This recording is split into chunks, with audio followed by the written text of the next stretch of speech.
Hey YouTube, welcome back. We are talking about League start builds for 3.14 Ultimatum League. I do not have the skill gems imported into Path of Building yet, so I can't give you exact numbers on how much damage we're dealing, which stinks. But I do have a plan for what I'm going to play, and I'm calling it Bloodslinger because we are spell slinging the new skills, both Exsanguinate and Reap. I think this is going to be good. Basically, we are spell slinging, so we're going to be attacking with Frenzy, and that's pretty much it. We're not really going to be using anything else beyond that. We are going to be using a 4, 5, or 6 link Corrupting Fever. And then I think that's going to be like the thing that makes Spellslinger reasonable here. So we're going to have 3 different 4 links, and then ultimately one of those become a 5 or a 6. So let's talk about the 3, 4 links first. Corrupting Fever, Corrupting Blood. It applies to enemy when you hit them with anything. You can apply it with the Frenzy that we're attacking with. We can apply it with Reap. We're going to apply it with Exsanguinate because all 3 of those hit. So we're going to be getting Corrupting Fever, Brutality, Swift Affliction, Efficacy. We might be using Lifetap as well as a 5th link, and ultimately Empower as well. So Corrupting Fever gives us a buff. If we put a bunch of support gems on it, we are going to be hurting ourselves.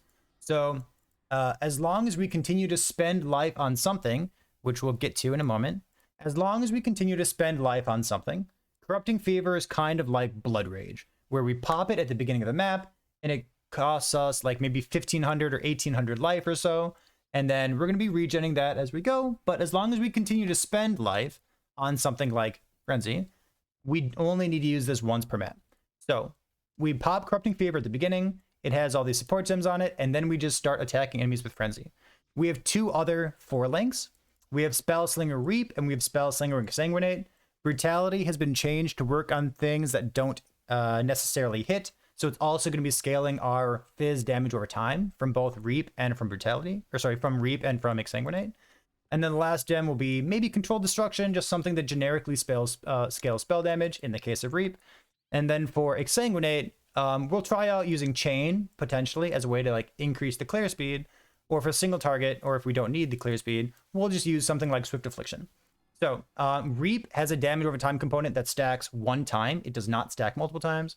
Exsanguinate has a damage over time component that stacks 3 times, and then Corrupting Fever applies Corrupting Blood to the enemy and stacks 10 times. So what is this build going to do differently than a normal build that's like self-casting Reap or self-casting Exsanguinate? Well, if I attack with Frenzy once, my Frenzy is going to hit the enemy, and then the Spellslinger Exsanguinate is going to hit the enemy, and then the Spellslinger Reap is also going to hit the enemy, right? So with one attack, we're applying Corrupting Fever 3 times.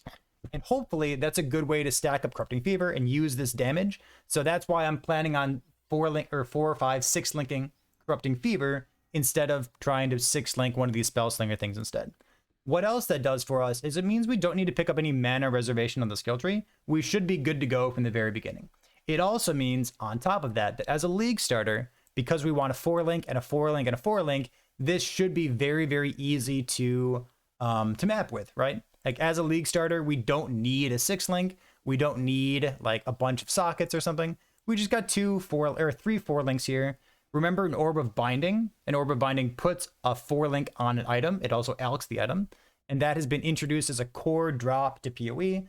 So getting these kind of links and having some kind of skill that relies on a 4 link and a 4 link instead of a 6, something like Bladefall Blade Blast, which is one of the reasons it's so good for league starting, echoes here, right? Because we only need 4, 4, and then another 4 link.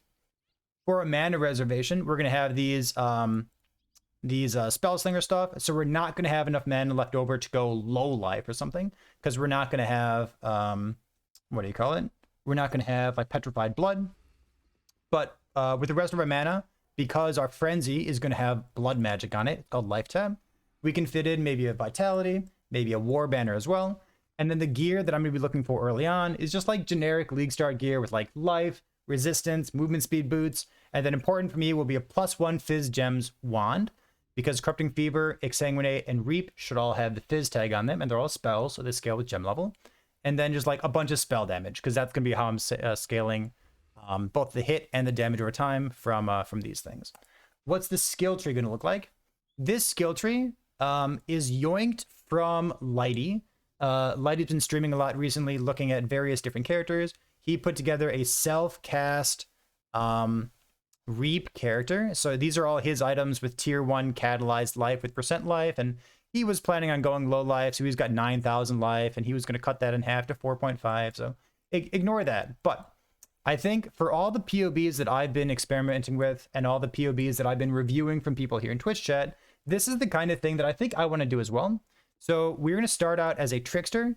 We get like some good mapping ability. We have skill effect duration, damage over time. It's going to apply to everything. And then we also have like some generic damage reduction and cannot be stunned here. We're probably going to do like this. So just like fizz damage here, fizz damage here, some fizz damage here as well. And then just elusive that we'll pick this up very early on while leveling. We're coming up here because we're going to need a lot of intelligence. We're going to need 155 intelligence, which is why we're not, you know, pathing like this or something, because I want more intelligence than this would otherwise give me. But it's a thought. And then just like a whole bunch of life, we should have some acro, some phase acro, maybe some dodge on our boots. We got some dodge and evasion up here. And then we have Wind Dancer to help keep us safe. Hopefully this is enough for our defenses. Once we get our large cluster jewel, this will either be fizz or spell damage as a large cluster. The medium cluster should either be generic.multi or fizz.multi. And then the smalls will hopefully be just life, if I can get a hold of them. Maybe something else, maybe like gain an endurance charge every second if you've been hit recently. That happens on an armor small cluster jewel. But that's the kind of thing that I'll be looking out for. So for me, I'm playing an SSF. This is my plan. We've got like the triple 4-link setup that should hopefully be very good. For leveling, I plan on leveling like this. This is just some boring caustic arrow leveling. Caustic arrow, pierce, void manip. We have skitterbots in there. Hopefully I have like clarity or vitality on my mana as well. But this is like plenty of damage. We have a pretty generic looking skill tree, which is like chaos damage here, damage over time, maybe some elusive, maybe some damage over time up here as well. And then once we swap to Spellslinger, I will swap these damage over time nodes up to this for more generic fizz damage scaling, which will also scale the hit, right, of Reap and Exsanguinate. And then eventually I'll unspec these nodes as well. I'll come down here for my like acro, phase acro, get some life stuff.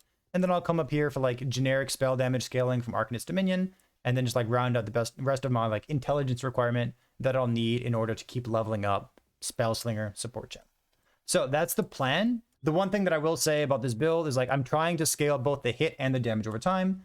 A lot of the builds that I've seen about Reap or about Exsanguinate are like fire conversion, and like maybe that's great, maybe that's just better than what I'm doing right now. But for me, I find that it's not going to be bad. It's definitely not going to be bad. But I do think it's uninspired, because one of the cool things about these new skills like Reap and Exsanguinate, you know, Corrupting Fever, is that they're fizz damage over time that's non-bleed. And that's a brand new thing that we've never had in the game before. And I think that's super interesting. Fizz damage over time is not resisted by armor, which is the primary form of fizz defense that minions have, that enemies have. Physical damage over time is only resisted by like additional physical damage reduction, which most enemies don't have. And it's also resisted by endurance charges, which most enemies don't have. So like, whereas you might look at these new fizz dot skills and be like, wow, I can't use LA Equilibrium, it's just worse than Vortex. And it's like, well, you don't get to use it, but you also don't have to use it, because enemies have a lot more resistance, elemental resistance, than fizz resistance. Because for the most part, that only comes in the form of armor. But for fizz dot, armor doesn't even count. So it's kind of interesting, right? So the reason that I'm staying away from like the fire conversion stuff, especially the avatar fire stuff, is like, I don't want to just take this skill and play it like a Bladefall Blade Blast build. Because Bladefall Blade Blast, Fire Conversion, Battle Mage, Volconus, Inquisitor is amazing. It's a very good build. But like, I don't want to take that build and just put Reap into it.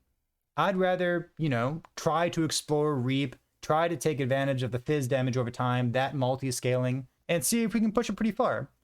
I like the idea that we're using Corrupting Fever, and we're stacking it up really fast.